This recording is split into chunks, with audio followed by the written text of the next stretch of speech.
आप सभी का फिर से एक बार स्वागत है यूपीएससी सिंप्लीफाइड के यूट्यूब चैनल के ऊपर। आज है 9 सितंबर 2022, शुक्रवार का दिन है। आज का एनालिसिस हम स्टार्ट करते हैं। तो फर्स्ट ऑफ ऑल, आप आपके स्क्रीन के ऊपर जो इमेज देख पा रहे हो उसमें दिखाया गया है कि मोदी जी इनॉग्रेट कर रहे हैं नेताजी सुभाष चंद्र बोस के स्टैचू को। साथ ही में इन्होंने इनॉग्रेट किया है कर्तव्य पथ को। तो क्या कर्तव्य पथ की हिस्ट्री रही है और मोदी जी का कर्तव्य पथ को इनॉग्रेट करते टाइम क्या बोलना है उसको हम देखते हैं। तो फर्स्ट ऑफ ऑल तो बोला जा रहा है कि स्लेवरी जो सिंबल है अब हिस्ट्री हो गया है। ठीक है, ऐसा क्यों बोला गया है इसको थोड़ा हम देख लेते हैं। तो राजपथ जो कि एक सिंबल था स्लेवरी का, उसको हमेशा के लिए हटा दिया गया है, मोदी जी ने ऐसा बोला है। और रीडेवलपमेंट जो प्रोजेक्ट चल रहा है अभी सेंट्रल विस्टा एवेन्यू प्रोजेक्ट के अंदर ही जो राजपथ को रीनेम किया गया है रीडेवलप करके, और इसका नाम अब कर्तव्य पथ रखा है। तो उसको मोदी जी ने इनॉग्रेट किया है। साथ में नेताजी सुभाष चंद्र बोस जी के स्टेचू को भी इनॉग्रेट किया है। और वो बोलते हैं कि today we are filling the picture of tomorrow with new colours leaving behind the past. Past को हमने पीछे छोड़ दिया है, नई एक एरा में हम एंट्री कर रहे हैं और नए दौर के अंदर हम जा रहे हैं। Today the new aura is visible everywhere.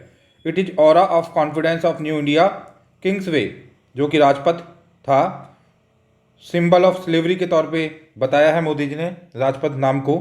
अब उसको बदल के हमने उसको एक हिस्ट्री बना दिया है, पूरी तरह से उसको मिटा दिया है। और अब हमने एक नए युग की शुरुआत की है जिसमें कि राजपथ को कर्तव्य पथ के नाम से और जाना जाएगा। और जो भी लोग यहाँ पे घूमने के लिए आएंगे तो वो एक तरह से इससे मोटिवेटेड होंगे और अपने कर्तव्य का निर्वाह करने के लिए पूरी तरह से समर्पित रहेंगे, मोटिवेटेड रहेंगे। आगे वो बोलते हैं नेताजी सुभाष चंद्र बोस के बारे में कि Subhash Babu was proud of India's heritage while wanting. क्या चाहते थे बाबूजी? सुभाष बाबू क्या चाहते थे? He said if India had followed his path. तो मोदी जी बोलते हैं कि यदि इंडिपेंडेंस के बाद सुभाष चंद्र बोस का पाथ हमने फॉलो किया होता तो आज कुछ हिस्ट्री अलग होती हमारी।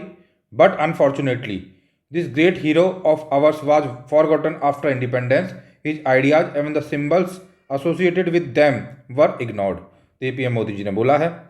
तो ये सब कुछ रहा इस इनॉग्रेशन की रिगार्डिंग। अब हम नेक्स्ट न्यूज़ के ऊपर चलते हैं। तो आपको पता है कि काफ़ी लंबे टाइम से ये पेंडिंग चल रहा है कि चीता का इंट्रोडक्शन होना है इंडिया के अंदर। चीता है जो काफ़ी टाइम से विलुप्त है इंडिया से। 1951-52 के आसपास से ही चीता इंडिया के अंदर एग्जिस्ट नहीं करता है। लास्ट चीता का शिकार किया गया था और इस तरह से चीते जो हैं विलुप्त हो गए थे एक तरह से। तो अभी वापस से चीते को लाने की, रीइंट्रोड्यूस करने की पूरी प्लानिंग चल रही है। और उसी में यहाँ पे बताया गया है कि 2 चीता जो कि अभी क्वारंटाइन फैसिलिटी के अंदर है, बेला बेला इन साउथ अफ्रीका रिजर्व के अंदर। और ये वो 50 कैट्स में से 2 कैट्स हैं जो कि इंडिया आने वाली हैं। और इंट्रोडक्शन जो प्रोजेक्ट है उसके अंदर ये भी इंक्लूड हैं। तो फर्स्ट बैच ऑफ चीता will be release into Madhya Pradesh. तो याद रखना है कहाँ पे रिलीज किया जाएगा, कूनो नेशनल पार्क के अंदर। और ये सितंबर में होने वाला है ये, तो इस वजह से काफ़ी इंपॉर्टेंट है। तो चीता के बारे में आपको और भी जानना है कि चीता के लिए किस तरह की फॉरेस्ट की रिक्वायरमेंट होती है। और चीता जो होता है वो बिग कैट तो है ही, ठीक है। और इंडिया के अंदर कौन कौन सी बिग कैट्स हैं ये सभी चीज़ें आप देख सकते हो। चीता का IUCN स्टेटस वगैरह भी आप देख सकते हो। फर्स्ट ऑफ ऑल हमने पहले ईरान से भी चीता की मांग की थी, फिर ईरान के पास भी इतनी ज़्यादा चीता नहीं है तो ईरान ने मना कर दिया था। एंड फाइनली हम अफ्रीका से चीता लेके आ रहे हैं जो कि सितंबर में फर्स्ट बैच आ जाएगा, जो कि एक तरह से कूनो नेशनल पार्क जो है वहाँ पे रीइंट्रोड्यूस किया जाएगा। तो this is all about this news. Next news के ऊपर हम चलते हैं। तो विराट कोहली ने काफ़ी लंबे टाइम के बाद, ठीक है, और एक शतक मारा है कल। और अभी उनके 71 ओवरऑल शतक हो चुके हैं, सेंचुरी हो चुकी हैं। तो इसी के रिगार्डिंग यहाँ पे न्यूज़ है। ये हमारे लिए इतनी काम की नहीं है। अब हम आगे बढ़ते हैं। नेक्स्ट जो है, इंडिया और चाइना के जो ट्रूप्स है वो डिसंगेज हो गए हैं LAC फ्रिक्शन के वहाँ से। तो ये एक अच्छी खबर है एक तरह से। India and China on Thursday उन्होंने अनाउंस किया है that their armies have begun to disengage from patrolling point 15 in Gogra hot springs area of eastern Ladakh. तो ये गोगरा जो हॉट स्प्रिंग्स एरिया है वो है कहाँ पे? ईस्टर्न लद्दाख के अंदर है, आपको ध्यान रखना है। Making a step forward towards ending the stand off ongoing since May 2020। तो इसको एंड किया है। अब ये क्यों हो रहा है? तो एक तरह से आपको पता है कि SCO समिट होने वाली है उज्बेकिस्तान के अंदर, तो उससे पहले ये सब चीज़ें की जा रही हैं एक तरह से ना, गुडविल के तौर पे। अब हम आगे बढ़ते हैं। अब हम है ना एरिया ऑफ कॉन्फ्लिक्ट देख लेते हैं जो कि हमारा है चाइना के साथ में। काफ़ी इंपॉर्टेंट है ये, आपको अच्छे से समझना है। तो पहला तो आपको ये ध्यान रखना है कि जो येलो यहाँ पे मार्क किया गया है वो सभी जो है वो डिस्प्यूटेड टेरिटरी है, जो येलो से मार्क की गई है। रेड जो है वो डिस्प्यूटेड बॉर्डर है, एंड रॉड्स जो हैं और हाईवेज हैं वो ये ब्लू लाइन से और ग्रीन लाइन से मैं बोल सकता हूँ डिनोट किए जा रहे हैं। तो ये चाइना का एक हाईवे है जो कि चाइना ने नेशनल हाईवे 219 बना रखा है, जो कि एक तरह से जो आपका जिंगजियांग प्रोविंस है उसको तिब्बत के ऑटोनोमस रीजन से ये एक तरह से कनेक्ट करता है। उसके अलावा हम देख लेते हैं जो इम्पोर्टेंट डेवलपमेंट्स हैं वहाँ पे। तो ये तो आपको काराकोरम पास को ध्यान रखना है, यहाँ पे ये लद्दाख है, ये जम्मू कश्मीर है। यहाँ पे एक इम्पॉर्टेंट है, ये जो हाईवे है इंडिया के द्वारा बनाया गया है, दारबुक शायलोक दौलत बेग ओल्डी, है ना। तो ये एक सड़क बनाई गई है, एक हाईवे बनाया गया है, ऑल वेदर रोड है ये, और काफ़ी इंपॉर्टेंट है। और इसके जब ये कंप्लीट हो गया तो इस वजह से चाइना को भी काफ़ी सारे कंसर्न्स हो गए थे इसके कंप्लीट होने के बाद। ये लाइन ऑफ एक्चुअल कंट्रोल है, लाइन ऑफ एक्चुअल कंट्रोल है। ये अक्षाई चीन वाला रीजन है, तो इसको ध्यान रखना है, controlled by China and India इसको क्लेम करता है। और ये अरुणाचल प्रदेश और यहाँ पे मैकमोहन लाइन है ही। तो ये आपको सभी चीज़ें याद रखनी है। पेंगोंग सो लेक है, तो पेंगोंग सो लेक की लोकेशन भी आपको ध्यान रखनी है। और जो आपका दरबुक शायलोक दौलत बेग ओल्डी जो सड़क है इसका भी आपको अच्छे से याद रखना है। तो दिस इज़ ऑल अबाउट, ठीक है। और ये चाइना का नेशनल एक हाईवे है 219 जो कि जिंगजियांग प्रोविंस को तिब्बत के ऑटोनोमस प्रोविंस से कनेक्ट करता है, ऑटोनोमस रीजन के साथ। तो this is all about this map, और एरिया ऑफ कॉन्फ्लिक्ट्स को हमने देख लिया है यहाँ पे। अब आगे बढ़ते हैं हम और नेक्स्ट न्यूज़ को देखते हैं। तो यहाँ पे लिखा गया है, एक तरह से आपको पता है कि इशू चल रहा है हिजाब वाला, उसी के रिगार्डिंग जो है सीनियर एडवोकेट हैं सुप्रीम कोर्ट के अंदर, वो एक स्टेटमेंट दे रहे हैं जिसको कि आप पढ़ सकते हो, ठीक है। अब हम आगे बढ़ते हैं। तो कल एलिजाबेथ सेकंड जो हैं उनकी डेथ हो गई है, और काफ़ी लंबे टाइम तक इनका रिजीम रहा, एक तरह से बोल सकते हैं। और एज ऑफ 96 के अंदर, 96 की एज के अंदर, और 96 की एज इनकी रही, और 96 की एज में इनकी डेथ हुई है। 1926 से 2022 तक ये रही हैं। तो आपको इसको पूरा देख लेना है अच्छे से। तो चार्ल्स जो थर्ड है takes over, says she was a cherished queen, तो वो खुश मिजाज एक रानी थी, ऐसा बताया जा रहा है यहाँ पे। So this is all about this news. Now we are going further. अब देख रहे हैं कि India ranks 132 in SDI as score drops. तो इंडिया का जो ह्यूमन डेवलपमेंट इंडेक्स है उसमें परफॉर्मेंस अच्छी नहीं है, उसी को यहाँ पे दिखाया गया है। और 191 191 कंट्रीज में से इंडिया की रैंक है 132 ह्यूमन डेवलपमेंट इंडेक्स के अंदर, है ना। और हुआ क्या है एक्चुअली में, ये इंपॉर्टेंट यहाँ पे अभी क्यों है, after registering A decline in its score over 2 consecutive years for the first time in 3 decades. तो पिछले 3 डिकेड्स के अंदर या 30 साल के अंदर पहली बार ऐसा हुआ है कि कंजिक्यूटिवली 2 बार हमारा स्कोर डाउन हुआ है। और बहुत सारे इसके पीछे के रीजन्स बताए जा रहे हैं, उसमें से पेंडेमिक तो एक वाइटल रीजन है ही, एक वाइटल कारण है ही पेंडेमिक जो रहा, ये एक मेजर रीजन रहा। उसके अलावा भी बहुत सारे रीजन्स है, तो आगे और हम देखते हैं इसके बारे में। तो यहाँ पे एक इम्पॉर्टेंट बात ये है, इसको जब कैलकुलेट किया जाता है SDI को, it is calculated using 4 indicators. तो 4 इंडिकेटर्स को इसमें लिया जाता है। एक है लाइफ एक्सपेक्टेंसी एट बर्थ को ध्यान में रखा जाता है, मीन ईयर्स ऑफ स्कूलिंग को देखा जाता है, एक्सपेक्टेड ईयर्स ऑफ स्कूलिंग को देखा जाता है, एंड फाइनली GNI देखा जाता है, ग्रोस नेशनल इनकम। इन सभी चीज़ों को देखते हुए SDI निकाला जाता है, जिसमें कि इंडिया की रैंक 132 है। और पिछले 30 साल में पहली बार ऐसा हुआ है कि कंजिक्यूटिव 2 ईयर्स तक और हमारी जो स्कोर है वो ख़राब रहा है। तो this is all about this news. अब हम आगे बढ़ते हैं। आगे जो है अमित शाह जी, आपको पता है कि हमारे होम मिनिस्टर तो हैं, साथ ही साथ में जो कॉपरेशन मिनिस्टर भी ये हैं, तो इसको भी आपको ध्यान रखना है। तो कॉपरेशन मिनिस्टर अमित शाह जो हैं उन्होंने काफ़ी जोर दिया इस चीज़ के ऊपर कि यूनिफॉर्म पॉलिसीज़ बने स्टेट्स के लिए कॉपरेटिव्स के डेवलपमेंट की रिगार्डिंग। और इंडिया को यदि $5 ट्रिलियन इकोनॉमी बनना है तो कॉपरेटिव्स का वाइटल रोल इसके अंदर रहने वाला है। तो कॉपरेटिव सिस्टम को, कॉपरेटिव इंफ्रास्ट्रक्चर को स्ट्रेंथन करने की रिक्वायरमेंट है इंडिया के अंदर, ठीक है। और यूनिफॉर्म पॉलिसीज वगैरह बनाने की रिक्वायरमेंट है। और बताया जा रहा है कि जैसे कि एक तरह से यहाँ पे बोला गया है कि वेस्ट में और साउथ के अंदर तो कॉपरेटिव जो मूवमेंट है वो काफ़ी अच्छा चल रहा है, लेकिन नॉर्थ और सेंट्रल इंडिया के अंदर अभी इसको अच्छे से किए जाने की रिक्वायरमेंट है। और सबसे ज़्यादा कम इसका जो डेवलपमेंट है वो नॉर्थ ईस्ट के अंदर है, तो वहाँ पे भी इस पर ध्यान देने की ज़रूरत है। तो ये अमित शाह जी बोल रहे हैं। तो अमित शाह जी हमारे जो कि कॉपरेशन मिनिस्टर हैं और होम मिनिस्टर भी हैं, वो ये लाइन यहाँ पे बोल रहे हैं कि फ्रेम कीजिए यूनिफॉर्म पॉलिसीज इन स्टेट्स कॉपरेटिव्स के डेवलपमेंट के लिए, और इस तरीके की बात यहाँ पे बोली जा रही है। अब हम नेक्स्ट न्यूज़ के ऊपर चलते हैं। तो यहाँ पे काफ़ी इंपॉर्टेंट एक सर्वे हुआ है, और उसमें बताया गया है कि मेंटल हेल्थ इश्यूज जो है कॉस्ट कर रहे हैं 14 बिलियन ए ईयर। तो काफ़ी बड़ा हर्जाना भुगतना पड़ रहा है हमें, एक तरह से बोल सकते हैं कि मेंटल हेल्थ इश्यूज़ की वजह से। तो हमारे जितने भी एम्प्लॉयज़ हैं, भी private sector, government sector, private sector specifically यहाँ पे बताया गया है, उनके ऊपर वक्त जो प्रेशर होता है काफ़ी ज़्यादा होता है। और अभी बहुत सारे मल्टीपल रीजन्स होते हैं, अभी कोविड से भी वो उभर ही रहे हैं, और बहुत सारा साइकोलॉजिकल प्रेशर वगैरह different kinds of the problems हैं। इसकी वजह से वो है जो अपनी फुल मेंटल स्ट्रेंथ के साथ वर्क नहीं कर पाते हैं, और बहुत सारी मेंटल इश्यूज उनके साथ रहते हैं। इसकी वजह से देश को $14 बिलियन का नुकसान होता है। $14 बिलियन का मतलब कितना होता है? आज के एक्सचेंज रेट के हिसाब से देखें तो $1 बिलियन लगभग 8,000 करोड़ के आसपास जा रहा है। तो उसको आप 14 से मल्टीप्लाई करके देख सकते हो, तो काफ़ी सिग्निफिकेंट है ये $14 बिलियन का नुकसान। $14 बिलियन का नुकसान काफ़ी सिग्निफिकेंट है, इस चीज़ को आपको ध्यान रखना है। जबकि हमारी जीडीपी कितनी है वो भी आपको बताना है, ठीक है, और हमारा बजट कितना होता है वो भी आप कमेंट बॉक्स में बता सकते हो। तो यहाँ पे बताया गया है कि तो इन इश्यूज़ को रिजॉल्व करने की, इनको सॉल्व करने की ज़रूरत है, ताकि ये जो इशू है और ये मेंटल हेल्थ इश्यूज़ की वजह से जो कॉस्ट आ रही है, बियर करनी पड़ रही है, हर्जाना हमको भुगतना पड़ रहा है, वो ना भुगतना हमें पड़े, इसकी रिक्वायरमेंट है। तो ये सर्वे किया गया है ना। आगे हम बढ़ते हैं। अब कुछ चीज़ों को हम देख लेते हैं कि नॉन कम्युनिकेबल जो डिजीज हैं वो क्या हैं, कम्युनिकेबल डिजीज क्या हैं, उसके लिए WHO क्या कर रहा है, क्या नए नए कुछ स्कीम्स या कुछ प्रोग्राम्स हैं, तो उनको देख लेते हैं। तो नॉन कम्युनिकेबल डिजीज, तो पहली बात तो आप देख लो इस चीज़ को कि पहले आज से हम पीछे जाते हैं और देखते हैं 1920, 30, 1920, ठीक है, और 30 और 1940 या फिर उससे पहले जाते हैं, तो ज़्यादातर होने वाली जो डेथ होती थी वो कम्युनिकेबल डिजीज़ की वजह से होती थी। जनरली होता क्या था कि एकदम से लाइक बड़ी बड़ी बीमारियाँ आती थी और वो सब जगह फैल जाया करती थी, काफ़ी संक्रामक होती थी, उनका इलाज नहीं मिल पाता था, और काफ़ी ज़्यादा लोगों की डेथ जो है उस वजह से होती थी।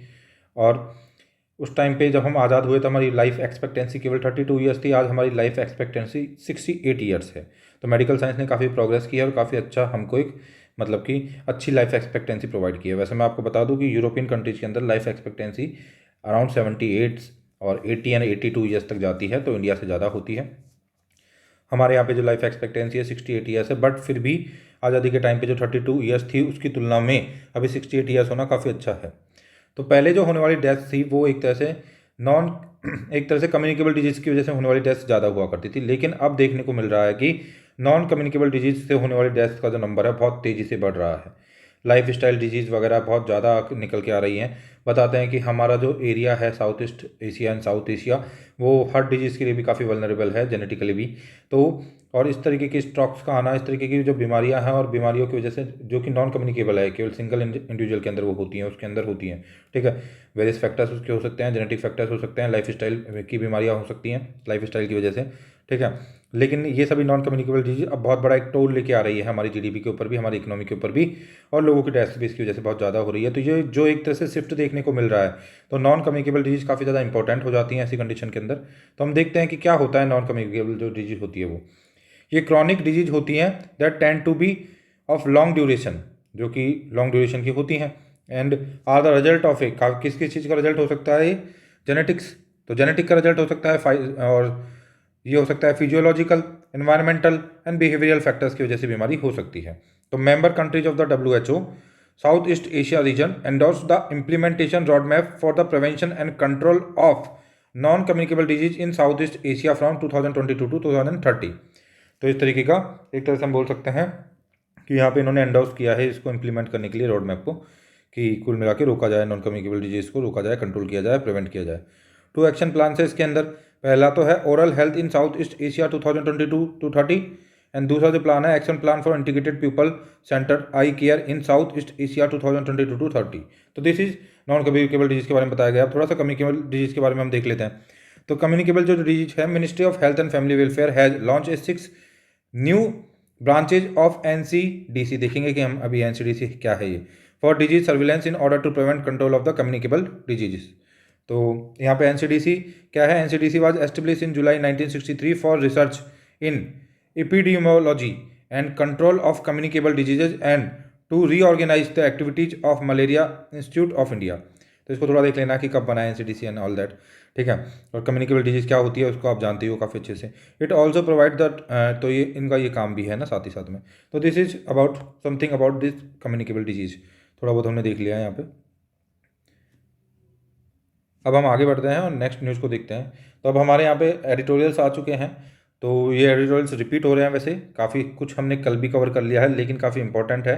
बार बार ये एडिटोरियल्स जब तक ये न्यूज़ चलती रहती है तो रिपीट होते रहते हैं। रिसेंटली विजिट हुई है शेख हसीना जी की, तो बार बार तो इंडिया और बांग्लादेश रिलेशंस को अलग अलग एडिटोरियल्स के अंदर दिखाया जा रहा है। तो एक बार हम दोबारा फिर से देख लेते हैं इसको कि क्या रहा इंडिया और बांग्लादेश का स्टेटस, क्या है रिलेशंस का हिस्टोरिकली, और अभी क्या है और फ्यूचर में क्या हो सकता है।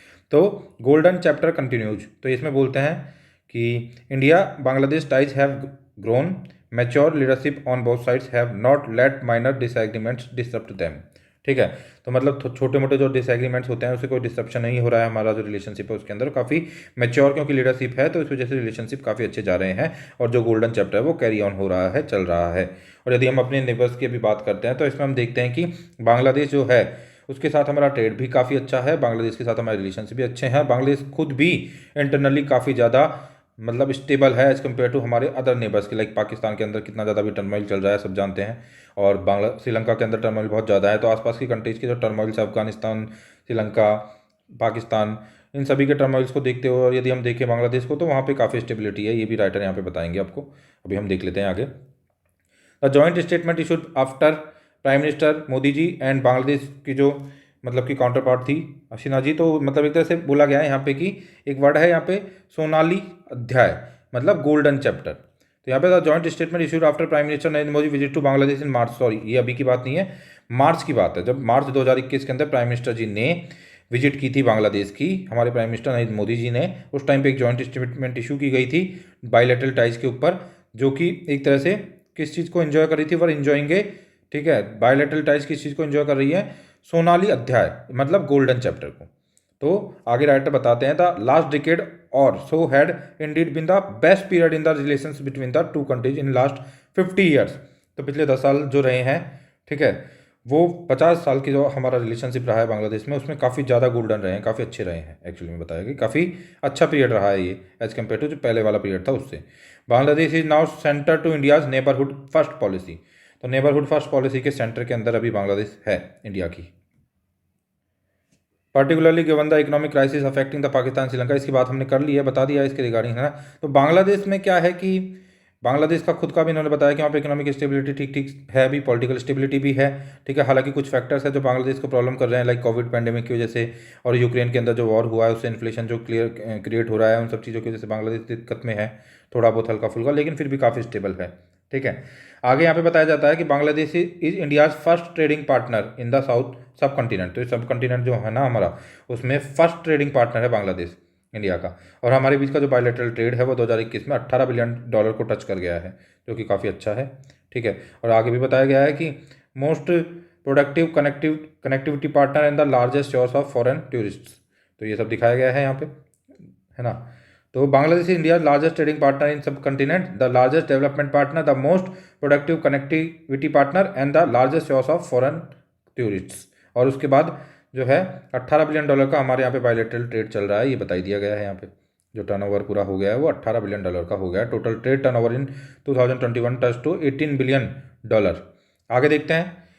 तो during the current visit 7 agreement sign हुए हैं, have been concluded in sectors like, conclude किए गए हैं 7 एग्रीमेंट्स हैं वो। एक तो कनेक्टिविटी के अंदर हुआ है एग्रीमेंट, एनवायरमेंट के अंदर हुआ है, वाटर मैनेजमेंट के अंदर हुआ है, साइंस एंड टेक्नोलॉजी के अंदर हुआ है, रेलवेज के अंदर हुआ है, लॉ के अंदर हुआ है, इन्फॉर्मेशन एंड ब्रॉडकास्टिंग के अंदर हुआ है। तो क्या क्या हुआ है मेजर मेजर जो हमारे एग्रीमेंट्स हैं उनको देख लेते हैं, क्वेश्चन बनने की संभावना बहुत बनी रहती है इसके ऊपर। तो significantly there is an agreement on the water sharing formula for the river Kushiyara. तो रिवर कुशियारा के ऊपर वाटर शेयरिंग फार्मूला के रिगार्डिंग एग्रीमेंट हुआ है, जो कि कहाँ से फ्लो होती है, जगह का ध्यान रखना है आपको। That flows into Bangladesh from Assam, Assam के सिलचर डिस्ट्रिक्ट से बांग्लादेश में जाती है रिवर, इस वजह से इंपॉर्टेंट हो जाती है असम की सिलचर डिस्ट्रिक्ट। ठीक है, याद रखना है इसको आपको ना। India has requested the finalisation of temporary water sharing record on Feni river.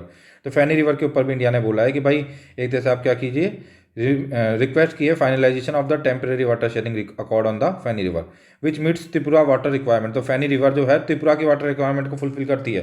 तो फैनी रिवर से एसोसिएटेड है त्रिपुरा इंडिया का, है ना। और जो आपका जो खुशियारा रिवर है उससे एसोसिएटेड है असम का सिलचर। तो ये आपको अच्छे से याद रखना है, प्रीलिम्स में काफ़ी इंपॉर्टेंट हो सकता है। आगे बता रखा है the pending Teesta agreement has been caught in the quagmire of the centre state. तो मतलब ये एक तरह से प्रॉब्लम बनी हुई है, ये बता रखा है यहाँ पे क्वेगमायर में बना हुआ है एक तरह से। ये कौन सा, तिस्ता का जो एग्रीमेंट है, तिस्ता का जो इशू है। ठीक है, आगे हम देखते हैं क्या इंपॉर्टेंट है।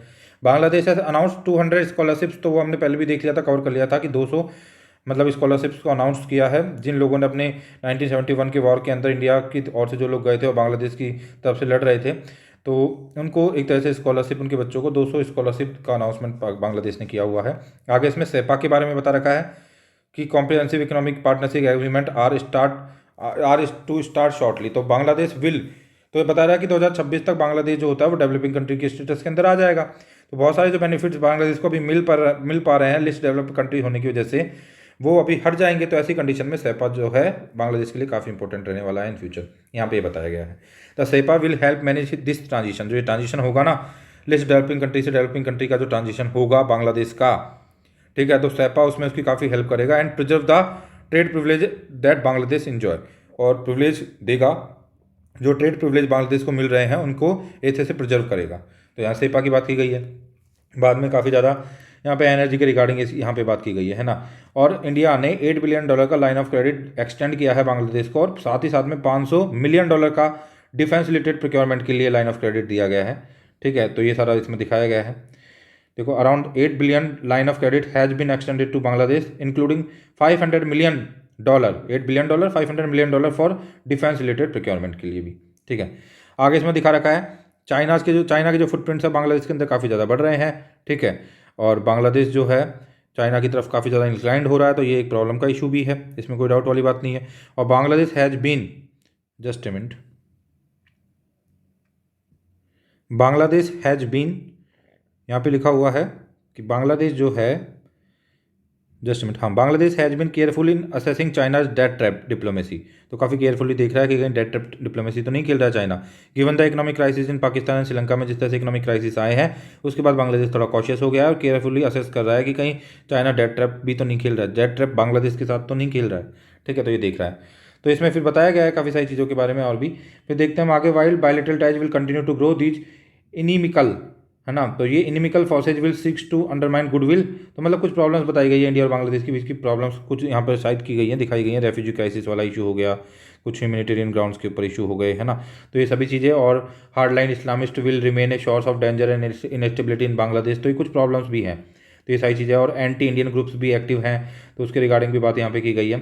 तो बाद में फाइनली राइटर बोलते हैं कि सब तो चलता रहेगा, तो लेकिन बहुत कंट्रीज ये सब चल रहा है, तो ऐसी कंडीशन में मतलब दोनों कंट्री को क्या करना चाहिए, बहुत countries must cooperate more closely against this menace if the future has to be secured for economic growth and prosperity. तो इकोनॉमिक ग्रोथ एंड प्रॉस्पेरिटी के लिए फ्यूचर को सिक्योर करना है, तो दोनों कंट्रीज को ये जितने भी मीनेंस हैं, जितनी भी प्रॉब्लम्स हैं, इनके खिलाफ लड़ना होगा और ज़्यादा कोऑपरेटिव होते हुए काम करना होगा। तो this is all about this editorial. अब हम आगे चलते हैं, नेक्स्ट जो एडिटोरियल है उसको देखते हैं। Pain to the fore. तो इसमें क्या है, इसमें दिखा गया है पेन टू द फोर में sourcing MSME loans speak of a continuing distress there simmers in the labour market. तो कल भी हमने देखा था, ठीक है, जो एमएसएमई लॉन्स जो हैं, जो एक्सटेंड किए गए हैं, इमरजेंसी जो लॉन्स प्रोवाइड किए गए थे उसके अंदर, तो वो जो लॉन्स है उसमें से काफ़ी ज़्यादा एनपीए क्रिएट हो रहा है, तो अपने आप में एक बहुत काफ़ी बड़ी प्रॉब्लम है। तो उसी के रिगार्डिंग यहाँ पे दोबारा से कुछ बताया गया है, देख लेते हैं क्या है, ठीक है। During the early days of the pandemic the union government had announce an emergency. तो काफ़ी इंपॉर्टेंट स्कीम थी ये, emergency credit line guarantee scheme, emergency credit line guarantee scheme. तो इसमें design to help micro small medium enterprises को help करने के लिए बनाई गई थी। MSME were provide credit facilities up to a maximum 20% of their outstanding debt. तो ये प्रीलिम्स में इफेक्ट बन सकता है, क्वेश्चन बन सकता है कहीं पे भी, भाई कितने परसेंट आउटस्टैंडिंग डेट तक का, है ना, क्रेडिट फैसिलिटी प्रोवाइड करने की बात की गई थी मैक्सिमम, तो 20% है ना। तो आपको ये ध्यान रखना है थोड़ा। वो आगे देख लेते हैं थोड़ा। तो आगे है कि government enhance the scheme expanding the scope in order to ensure greater funds flows in economy as per data around 2.8 lakh crore of the loans have been disburse under this scheme. 2.8 lakh crore के लोन डिस्पर्स किए गए इस scheme के अंदर, ठीक है, across लगभग 1 crore accounts के अंदर। However as reported in the paper 16.4% of these accounts have turn non performing as borrowers have not been able to service their loans due to financial stress, जिसकी बात हमने कल भी कर दी थी कि 16.4% अकाउंट्स इसमें से नॉन परफॉर्मिंग में कन्वर्ट हो चुके हैं, एनपीए बन चुका है। तो काफ़ी बड़ा एक इशू है, काफ़ी बड़ी एक प्रॉब्लम है। According to data furnished by the national credit guarantee trustee company, है ना, जो डाटा फर्निश किए गए हैं उसमें बताया गया है। तो ये आंकड़े हमने कल भी देख लिए थे कि भाई इतना एनपीए बन चुका है और इतने नंबर ऑफ अकाउंट्स के अंदर एनपीए बन चुका है। ECLGS, ये स्कीम को आपको अच्छे से याद रखना है। Also most of the loans that have turn bad were under the first tranche of the scheme, तो first tranche of the scheme के अंदर थे जो ज़्यादातर लॉन्च थे, जो कि टर्न हो गए, है ना, किसके अंदर, एनपी के अंदर। आगे देख लेते हैं और क्या लिखा हुआ है। While these number do provide some sense of the scale of financial stress among the MSME, तो दिखा रहे हैं कि कितना एमएसएमई के अंदर स्केल है, स्ट्रेस है, स्ट्रेस का स्केल डिनोट कर रहे हैं ये आंकड़े जो हैं वो, ठीक है। MSME it is important to draw a distinction though these are the formal MSME with access to a formal source of finance, तो ये बात यहाँ पे बताई गई है, हमारे लिए ज़्यादा काम की नहीं है। Informal MSME with no access to the formal source of credit and such facility are likely to have fared worse, तो मतलब इसमें ये बताया गया है कि जब फॉर्मल के साथ ऐसा हो गया है तो बहुत सारी इनफॉर्मल एमएसएमईज है जिन्होंने कि अपने आप को रजिस्टर्ड नहीं किया हुआ है और जो कि काम कर रही हैं, उनकी हालत तो और भी ज़्यादा खराब हो गई होगी, ये इसके अंदर बताया गया है। Given the MSMEs both formal and informal employ sizeable section of the labour force, काफ़ी बड़ा लेबर फोर्स हमारा होता है इसके अंदर फॉर्मल और इनफॉर्मल एमएसएमईज के अंदर, तो they are continuing financial stress point to the simmering distress in the labour market, तो इससे साफ साफ दिखता है कि लेबर मार्केट के अंदर सिमरिंग डिस्ट्रेस है, मतलब बहुत ज़्यादा डिस्ट्रेस है, ठीक है, तो उसके रिगार्डिंग यहाँ पे बताया गया है। तो ये हमारा दूसरा एनालिसिस था जो कि थोड़ा सा हमने देख लिया है, मेजर पॉइंट्स इसके, वैसे हमने इसको पहले भी देख लिया था।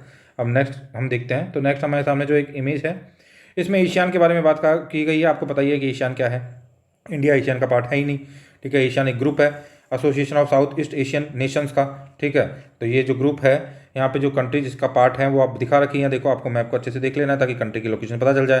देखो म्यांमार है जो नीचे तक आ रहा है, यहाँ पे थाईलैंड है, ये कंबोडिया है, दिस इज द कंबोडिया, ठीक है। यहाँ पे लाओस है, और आपको बताना है कि इनमें से कौन सी कंट्री है वो लैंड लॉक कंट्री है, वियतनाम है, ठीक है। ये साउथ चाइना सी में फिलीपींस वगैरह का काफ़ी कंट्रोवर्सी चलती रहती है चाइना के साथ में, ये फिलीपींस है ना। यहाँ पे मलेशिया है, मलेशिया यहाँ पे है, और ये सिंगापुर यहाँ पे दिखा रखा है छोटा सा, है ना। और ये आपको इंडोनेशिया का पता है ही, ठीक है। इंडोनेशिया काफ़ी फैला हुआ है सब जगह, यहाँ तक इंडोनेशिया फैला हुआ है। ब्रूनी है, ठीक है। तो ये सभी कंट्रियाँ दिखाई गई है, 1 2 3 4 5 6 7 8 9 10, ये 10 कंट्रीज हैं जो एशियन के अंदर आती हैं। तो this is all about today's analysis. अब हम आज का एसएनटी सेशन स्टार्ट करते हैं। आज का प्रीलिम्स बूस्टर सेशन हम स्टार्ट करते हैं। प्रीलिम्स बूस्टर एसएनटी रहने वाला है और इसमें साइंस और टेक्नोलॉजी के कुछ और कंसेप्ट को हम जानते हैं। तो फर्स्ट ऑफ ऑल हम देखते हैं साउंडिंग रॉकेट्स के बारे में कि साउंडिंग रॉकेट्स क्या होते हैं। तो आपको ध्यान रखना है कि साउंडिंग रॉकेट जो होते हैं सिंपल काइंड ऑफ रॉकेट होते हैं, 1 और 2 स्टेज के साथ, और इसमें सॉलिड प्रोपेलेंट रॉकेट्स होते हैं ये, जो कि जनरली यूज में लिए जाते हैं अपर एटमॉस्फेयर जो रीजन होता है उसको थोड़ा सा प्रॉप करने के लिए, ठीक है। और काफ़ी बार इनको प्रोटोटाइप के तौर पे भी यूज में लिया जाता है। प्रोटोटाइप के तौर पे भी काफ़ी बार जो हमारे लॉन्च व्हीकल्स होते हैं उनके सब सिस्टम या कंपोनेंट्स के प्रोटोटाइप के तौर पे भी इनको चेक करने के लिए भी इनको यूज में लिया जाता है। एंड जो साउंडिंग रॉकेट्स होते हैं, ये रॉकेट जो होता है फर्स्ट ऑफ ऑल जो इंडिया का साउंडिंग रॉकेट था वो लॉन्च किया गया था थुम्बा में, तिरुवनंतपुरम में थुम्बा से, जो कि 1963 में लॉन्च किया गया था, और वहाँ से एक तरह से इंडियन स्पेस प्रोग्राम की बिगिनिंग हुई थी। एंड साउंडिंग जो रॉकेट्स होते हैं वो इन सीटू प्रॉब करते हैं, एक तरह से हम बोल सकते हैं एटमॉस्फेयर का। इन सीटू मतलब उस पर्टिकुलर जगह पे ही, एक्स सीटू नहीं, इन सीटू। तो ये भी एक काफ़ी इंपॉर्टेंट एप्लीकेशन है साउंडिंग रॉकेट्स की। अब हम आगे बढ़ते हैं, रॉकेट फ्यूल्स को देखते हैं या रॉकेट फ्यूल को देखते हैं। तो इसरो जो होता है वो काफ़ी पॉइजनस और कॉरोसिव एक JDMH है। JDMH है अनसिमेट्रिकल डाईमिथाइल हाइड्रोजाइन, ठीक है। और ऑक्सीडाइजर के तौर पे यूज में लेता है हमारा इसरो नाइट्रोजन टेट्रॉक्साइड को। तो ये दोनों जो हैं इनको एक तरह से रेफर किया जाता है, इस कॉम्बिनेशन को, इन दोनों के कॉम्बिनेशन को रेफर किया जाता है डर्टी कॉम्बो के नाम से, ठीक है। Other space programs throughout the world have switch to a cleaner and greener fuel, liquid methane और केरोसिन के ऊपर स्विच हो चुके हैं। और changing to liquid methane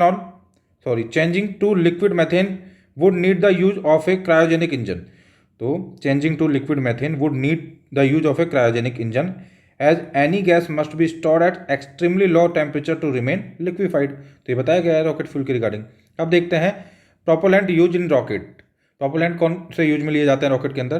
the propellant is a chemical mixture that comprise a fuel and an oxidiser that is burn to provide thrust to rocket. तो thrust in rocket, तो thrust in rocket में provide करने के लिए 2 चीज़ें होती हैं, एक ऑक्सीडाइजर होता है और एक फ्यूल होता है, और एक केमिकल मिक्सचर होता है इनका, जो कि हमने यहाँ पे भी देखा था एक तरह से, ये JDMH और नाइट्रोजन डाइऑक्साइड जिसको कि डर्टी कॉम्बो बोलते हैं। तो वही ये प्रोपेलेंट मतलब वही फ्यूल की ही हम एक तरह से बात कर रहे हैं, आप इस तरह से मान सकते हो उसको। For propulsion fuel is a substance that burns when mix with an oxidizer.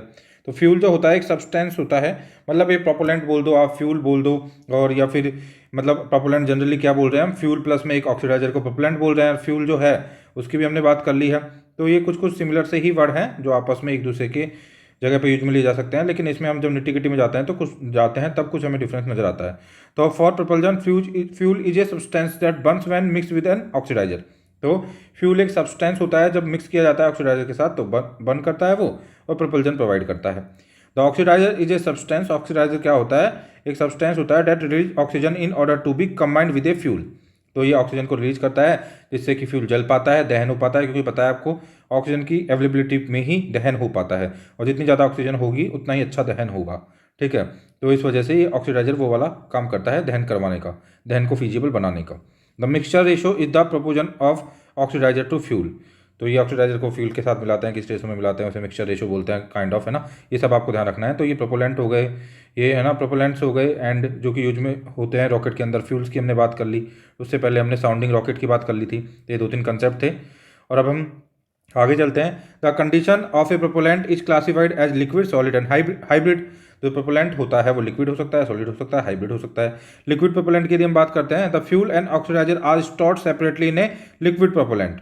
तो जो आपका लिक्विड प्रोपोलेंट रॉकेट होता है उसके अंदर ऑक्सीडाइजर और आपका जो फ्यूल होता है दोनों को अलग अलग स्टोर किया जाता है लिक्विड फॉर्म के अंदर, and deliver to a combustion chamber by a system of pipes के थ्रू इसको डिलीवर किया जाता है कंबशन चैम्बर के अंदर, वाल्व्स एंड टर्बो पंप्स के through, where they are mix and burn to a produce thrust. तो थर्स्ट को प्रोड्यूस करने के लिए वहाँ पे ये, है ना, बर्न होते हैं और मिक्स होते हैं और बर्न होते हैं फिर उसके बाद में। तो this is all about liquid propellant. उसके बाद हम देखते हैं ये अब फर्दर ये कंसेप्ट अगले लेक्चर में हम डील करेंगे इसके साथ। आज हम यहीं तक रखते हैं, लिक्विड प्रोपेलेंट तक ही। So this is all about today's analysis. और हमसे जुड़े रहने के लिए चैनल को आप सब्सक्राइब कर लें और वीडियो को आप लाइक कर दें। हमको सुनने के लिए धन्यवाद।